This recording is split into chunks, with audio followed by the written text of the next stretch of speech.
காட்டோட நடுப்பகுதியில ஒரு மாமரமும் நாவல் மரமும் வாழ்ந்துட்டு வந்தது. அந்த மாமரத்துக்கு நாவல் மரத்து மேல ரொம்ப நாளா காதல் இருந்தது. அத கல்யாணம் பண்ணிக்கவும் அது ரொம்பவே ஆசைப்பட்டுச்சு. தூங்கும்போது கூட அந்த மூஞ்ச கொஞ்சம் சிரிச்சா மாதிரி தான் வச்சிருந்தா என்ன, உர்ருன்னு வச்சுக்கிட்டு தூங்க வேண்டியது. இன்னும் எத்தனை நாளைக்கு தான் என்ன காக்க வைக்க போறாளோ தெரியல.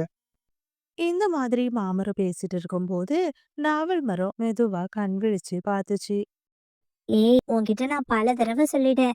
நான் தூங்கும்போது நீ எது பேசினாலும் என் காதுல கேட்கும்னு. எதுக்காக நீ என்ன போட்டு இந்த அளவுக்கு தொந்தரவு பண்ணிட்டு இருக்க? ஏன் இந்த காட்டுல வேற மரமே இல்லையா என்ன? ஆனா என் மனசுல இருக்கிறது நீ மட்டும் தானே. நான் உன்னதான் கல்யாணம் பண்ணிக்க ஆசைப்படுறேன். நீ தான் கொஞ்சம் கூட இறங்கி வரவே மாட்டேங்கிற. அப்படி என்ன கல்யாணம் பண்ணிக்கிறதுல உனக்கு என்னதான் பிரச்சனை? இந்த மாதிரி ரெண்டு மரமும் ஒருத்தருக்கு ஒருத்தர் மாத்தி மாத்தி பேசிட்டு இருந்தாங்க. அந்த நேரம்னு பார்த்து மீனுக்குருவி அந்த பக்கமா பறந்து போனா. அவளோட காதுல மரங்கள் பேசிட்டு இருக்கது கேட்டுச்சு. என்னாச்சு மரங்களா? எதுக்காக இப்படி சண்டை போட்டுட்டு இருக்கீங்க? குருவியே, நீ ஏன் இந்த கதையை கேளு. பிறந்ததுல இருந்து நானும் இவளும் ஒன்னாவே தான் இருக்கோம். இப்ப நான் இவளை கல்யாணம் பண்ணிக்கவும் ஆசைப்படுறேன். ஆனா இவ என்னடான்னா என்ன கல்யாணம் பண்ணிக்க விருப்பம் இல்லைன்னு சொல்றா. நீயே கொஞ்சம் என்னன்னு கேட்டு சொல்லு. என்னாச்சு நாவல் மரமே? எதுக்காக நீ மாமரத்தை கல்யாணம் பண்ணிக்க மாட்டேங்கிற? என்னதான் உனக்கு பிரச்சனை? நான் சிவப்பு நிறத்துல இருக்கிற பழமரத்தை தான் கல்யாணம் பண்ணிக்க ஆசைப்படுறேன். இவன் என்னடானா மஞ்சள் நிறத்துல இருக்கான். அதனாலதான் எனக்கு இவனை கல்யாணம் பண்ணிக்கவே சுத்தமா பிடிக்கல. இப்ப என்ன உனக்கு? அது மஞ்சள் நிறத்துல இருக்கிறது மட்டும்தானே பிரச்சனை? சரி, நீ ஆசைப்பட்ட மாதிரியே அதோட நிறத்தை நான் சிவப்பு வண்ணத்துல மாத்திடுறேன். ஆனா அதுக்கப்புறம் நீ அதை கல்யாணம் பண்ணிக்க சம்மதிக்கணும். கண்டிப்பா குருவியே. நீ மட்டும் அதோட வண்ணத்தை மாத்திரு. நான் அத இன்னைக்கே கூட கல்யாணம் பண்ணிக்கிறேன். மாமரமே, நீ ஒன்னும் கவலைப்படாம இரு. நான் சீக்கிரமா போயிட்டு ஒரு நல்ல தேர்வோட வரேன். அப்படின்னு சொன்ன மீனுக்குருவி அங்கிருந்து நிறம் தயாரிக்கிற மனிதன்கிட்ட வந்தது. அண்ணா, எனக்கு சிவப்பு வண்ண கலவை வேணும். என்ன குருவி, அது இப்பதானே தெரிஞ்சுச்சு. நீ என்னடான்னா இப்ப கேட்டு வந்திருக்க. அப்படின்னா எனக்கு சிவப்பு வண்ண கலவை கிடைக்காதா? ஒண்ணு பண்ணு. நீ போய் சிவப்பு நிற மலர்கள் இருந்தா பறிச்சுட்டு வா. நான் அதுல இருந்து உனக்கு சிவப்பு வண்ண கலவைய தயார் செஞ்சு தரேன். பிறகு மீனுக்குருவி அங்கிருந்து சிவப்பு வண்ண மலர்களை தேடி பறக்க ஆரம்பிச்சது. கொஞ்ச தூரம் போனதுக்கு அப்புறமா அதோட கண்கள்ல சிவப்பு வண்ண ரோஜா பூக்கள் பட்டுச்சு. உடனே மீனுக்குருவி அந்த ரோஜா பூக்களை பறிச்சுட்டு அந்த மனிதன் கிட்ட வந்து கொடுத்துச்சு. மனிதனும் அதுல இருந்து சிவப்பு வண்ண கலவைய தயார் செஞ்சு கொடுத்தான். அதை வாங்கின மீனும் அதை எடுத்துக்கிட்டு அங்கிருந்து மாமரத்துக்கிட்ட வந்தது. மா, இந்தா, இந்த கலவைய நீ குடி. குடிச்சதும் உன்னோட பழங்கள் மொத்தமும் சிவப்பு வண்ணத்துல மாறிடும். அப்படின்னு சொன்ன மீனும் பிறகு அந்த கலவைய அந்த மரத்துக்கிட்ட கொடுத்தா. அதை வாங்கி அந்த மரமும் குடிச்சுது. அதை குடிச்ச அடுத்த நொடியே மாமரத்தோட மஞ்சள் வண்ணம் மொத்தமும் சிவப்பு வண்ண பழங்களா மாறுனுச்சு. இத பார்த்து நாவல் மரம் ரொம்பவே சந்தோஷப்பட்டுச்சு. ஏய் குருவி, உண்மையாவுமே நீ ரொம்ப நல்ல குருவி. என்னோட வண்ணத்தை சிவப்பு வண்ணமா மாத்திட்ட. என்ன நாவல் மரமே, இப்போ உனக்கு என்ன கல்யாணம் பண்ணிக்கிறதுல ஆட்சேபனை இல்லை இல்ல? நான் ஆசைப்பட்ட மாதிரியே உன்னோட பழங்கள் சிவப்பு வண்ணத்துல மாறிடுச்சு. இப்போ உன்னை கல்யாணம் பண்ணிக்க எனக்கு மனப்பூர்வமா சம்மதம். சரி, அப்புறம் என்ன? ரெண்டு பேரும் உடனே மாலையை மாத்தி கல்யாணம் பண்ணிக்கோங்க. இல்ல குருவி, எனக்கு இப்போ இவள கல்யாணம் பண்ணிக்க விருப்பம் இல்ல. இந்த மாதிரி நிறைய ஸ்டோரிஸை பார்க்க மறக்காம நம்மளோட சிட்டு பேர்ட் ஸ்டோரிஸ் சேனலை சப்ஸ்கிரைப் பண்ணுங்க. என்னாச்சு மாமரமே? எதுக்காக நீ இப்படி சொல்ற? எனக்கும் ஒரு ஆசை இருக்கு. எனக்கு என்னோட மஞ்சள் வண்ண பழங்கள்னா ரொம்ப இஷ்டம். ஆனா நான் இவளுக்காக என்னோட நிறத்தை நான் மாத்திக்கிட்டேன். எனக்கும் இப்போ அவகிட்ட ஒரு மாற்றம் வேணும்னு தோணுது. என்ன சொல்ற? எனக்கு ஒண்ணுமே புரியல. இங்க பாரு நாவல் மரமே, எனக்கு உன்னோட கருப்பு வண்ண பழங்களை சுத்தமா பிடிக்கல. நீ எனக்கு பிடிச்ச மாதிரி மஞ்சள் வண்ணத்துல உன்னோட பழங்களை மாத்திக்கோ. அதுக்கப்புறமா நான் உன்னை கல்யாணம் பண்ணிக்கிறேன். அச்சுச்சோ! குருவி, என்ன இந்த மாமரம் இப்படி சொல்லுது? இப்போ நான் எப்படி என்னோட நிறத்தை மாத்திக்க முடியும்? குருவியே, தயவு செஞ்சு எனக்கும் நீ உதவி பண்ணு. என்னோட பழங்களை எப்படியாச்சும் மஞ்சள் வண்ணமா மாத்திரு. அப்படின்னு சொல்லி நாவல் மரம் குருவி கிட்ட கேட்டுச்சு. உடனே மீனுக்குருவி அங்கிருந்து மறுபடியும் நிறம் தயாரிக்கிற மனிதன் கிட்ட வந்தா. எனக்கு இந்த முறை மஞ்சள் நிற கலவை வேணும். குருவியே, இப்போதைக்கு என்கிட்ட மஞ்சள் நிறமும் தயாரா இல்ல.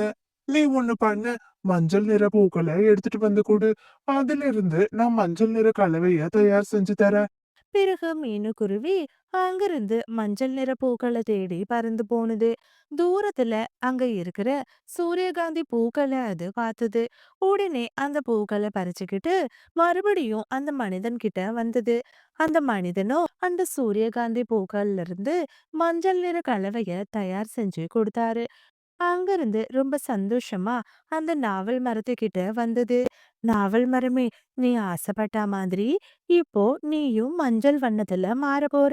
உடனே இந்த கலவைய குடி அப்படின்னு சொல்லி அதுகிட்ட அந்த மஞ்சள் நிற கலவைய கொடுத்தது. உடனே நாவல் மரமும் அதை வாங்கி குடிச்சுச்சு. அடுத்த நொடியே அதோட கருப்பு வண்ண பழங்கள் மொத்தமும் மஞ்சள் வண்ணத்துல மாறுனுச்சு. இத பார்த்து மாமரமும் நாவல் மரமும் ரொம்பவே சந்தோஷப்பட்டாங்க. குருவியே, உண்மையாலுமே நீ ரொம்ப நல்ல பறவை. நீ செஞ்ச உதவியால இன்னைக்கு நாங்க 2 பேருமே ரொம்ப சந்தோஷமா இருக்கோம். சரி மரங்களா, இப்போ நீங்க ஒருத்தருக்கு ஒருத்தர் மாலைய மாத்தி கல்யாணம் பண்ணிக்கோங்க அப்படின்னு மீனு சொன்னா. பிறகு மீனு குருவி முன்னாலேயே அந்த 2 மரங்களும் ஒருத்தருக்கு ஒருத்தர் மாலை மாத்தி கல்யாணமும் பண்ணிக்கிட்டாங்க. குருவியே, நீ செஞ்ச இந்த உதவிய நாங்க என்னைக்குமே மறக்க மாட்டோம்.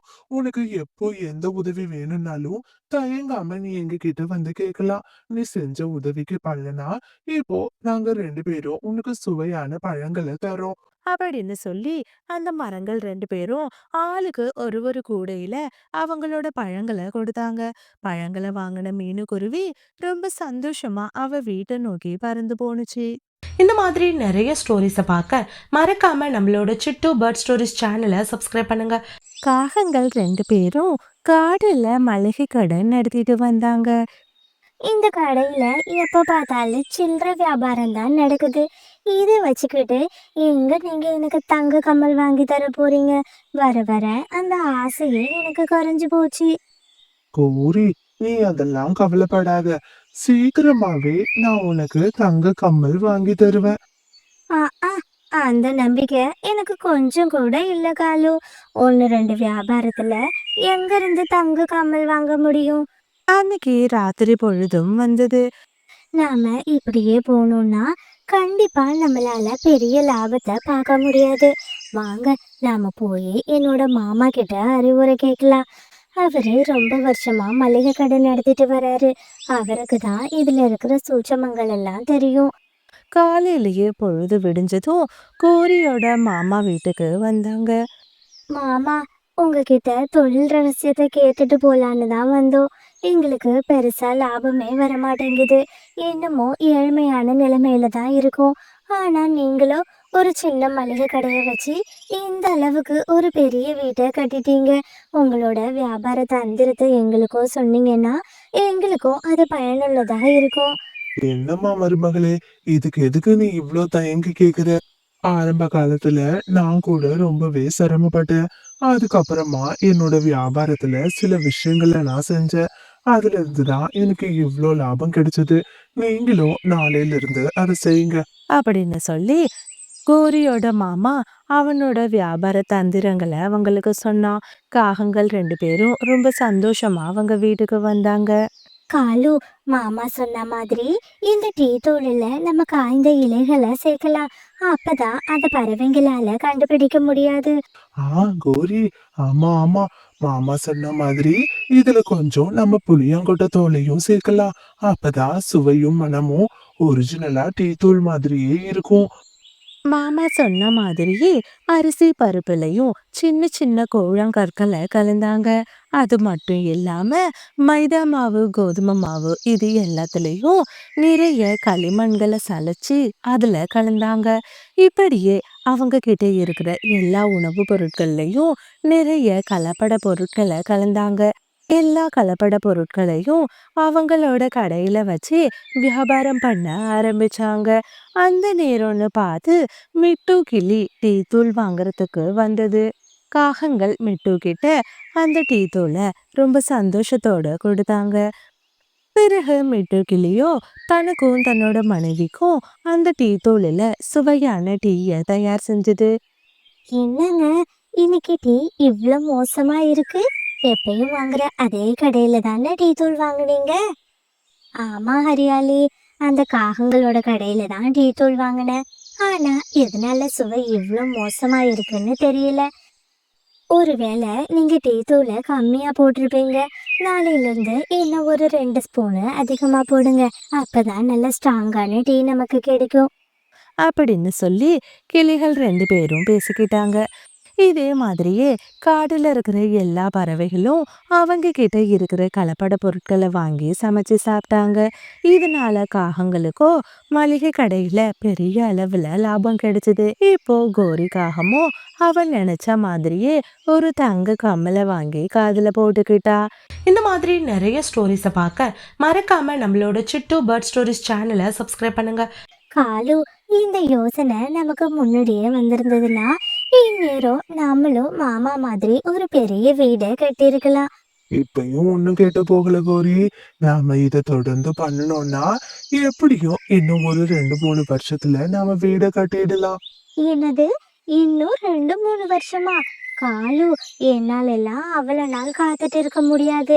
இங்க பாருங்க, இத்தனை நாளா நாம கலப்படம் பண்ணி வியாபாரம் பண்றோம். ஆனா அதை எந்த பறவையாலையுமே கண்டுபிடிக்க முடியல. நாம ஏன் இன்னும் கொஞ்சம் கலப்படம் பண்ணி அதே பொருட்கள்ல விற்க கூடாது?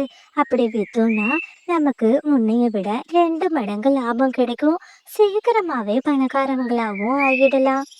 அப்படின்னு கோரி சொன்னா. இது கேட்ட காலுவும் கலப்படம் பண்ண பொருட்கள்ல மறுபடியும் கொஞ்சம் கலப்பட பொருட்களை கலக்க ஆரம்பிச்சுது. இதனால காகங்கள் நிறைய லாபம் கிடைக்கும்னு எதிர்பார்த்தாங்க. மறுநாள் காலையில பொழுதும் விடிஞ்சுது. அன்னைக்கு காலையில கபூதர் அவங்க கிட்ட கோதுமை மாவு வாங்கலான்னு வந்தது. அவங்க நினைச்ச மாதிரியே நிறைய கலப்பட பொருளை கலந்த கோதுமை மாவை கபூதர் கிட்ட கொடுத்து விட்டாங்க. கபூதரும் அதை வாங்கிட்டு போய் சுவையான ரொட்டியை செஞ்சு சாப்பிட்டது. ரொட்டியை சாப்பிட்ட கொஞ்ச நேரத்திலேயே கபூதரோட மனைவி லூசிக்கு ரொம்பவே தலை சுத்தி அவ மயக்கம் போட்டு கீழே விழுந்தா. இத பார்த்த கபூதர் ரொம்பவே பயந்து போயிடுச்சு. உடனே பக்கத்துல இருக்கிற மீனுவோட வீட்டுக்கு வந்தது. அந்த காட்டுல மீனு குருவிதான் பறவைங்க எல்லாருக்கும் கை வைத்தியம் பாப்பா. மீனு கிட்ட நடந்த எல்லா விஷயத்தையும் சொன்னது. ஐயோ, என்ன சொல்றீங்க கபுதரனா? அப்படின்னா லூசியும் மயக்கம் போட்டு கீழே விழுந்துட்டாளா? அட கடவுளே, என்னாச்சு இந்த பறவைங்களுக்கு? எதுக்காக எல்லாரும் இப்படி மயக்கம் போட்டு கீழே விழுறாங்க? என்ன மீனு சொல்ற? வேற யாருக்கு மயக்கம் வந்தது? அண்ணா, இப்பதான் மெட்டு ஹரியாலிய கூப்பிட்டுட்டு வந்துச்சு. அவளுக்கும் ஒரே மயக்கமா. எனக்கு என்னமோ எல்லாருக்கும் ஃபுட் பாய்சன் ஆயிருக்கும்னு தோணுது. ஆனா எல்லாரும் வேற வேற வீட்ல தான் சமைச்சு சாப்பிடுறீங்க.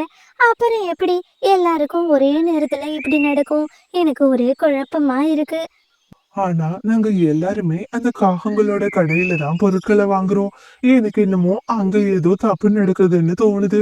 எனக்கும் என்னமோ அந்த காகங்கள் மேலதான் சந்தேகமா இருக்கு. இதுல ஏதோ காகங்கள் தான் திருட்டு வேலை பண்றாங்க. அதை உடனே கண்டுபிடிச்சாகணும். அப்படின்னு சொன்ன மீனும் அங்கிருந்து காகங்களோட வீட்டுக்கு வந்தது. காகங்கள் 2 பேரும் உணவு பொருட்கள்ல நிறைய கலப்பட பொருட்களை கலந்துட்டு இருந்தாங்க. அடுத்த கொஞ்ச நேரத்திலேயே காகங்களோட கடைக்கு மீனு குருவி போலீஸ்கார குருவியை அழைச்சிட்டு வந்தது. அங்க இருக்க பொருட்களை சோதனை பண்ண அதிகாரி அதுல கலப்படம் கலந்திருக்கிறத உறுதி பண்ணினாரு. காகங்களோட பேராசை குணத்தால இப்போ அவங்க ஆயுள் தண்டனைய அனுபவிச்சாங்க. பறவைங்க எல்லாரும் ஒண்ணு சேர்ந்து மீனு செஞ்ச உதவிக்கு நன்றிய சொன்னாங்க. இப்போ மீனுவும் காட்டுல இருக்கிற பறவைங்களும் ரொம்ப நிம்மதியான ஒரு வாழ்க்கைய வாழ ஆரம்பிச்சாங்க. இந்த மாதிரி நிறைய ஸ்டோரிஸை பார்க்க மறக்காம நம்மளோட சிட்டு பேர்ட் ஸ்டோரிஸ் சேனலை சப்ஸ்கிரைப் பண்ணுங்க.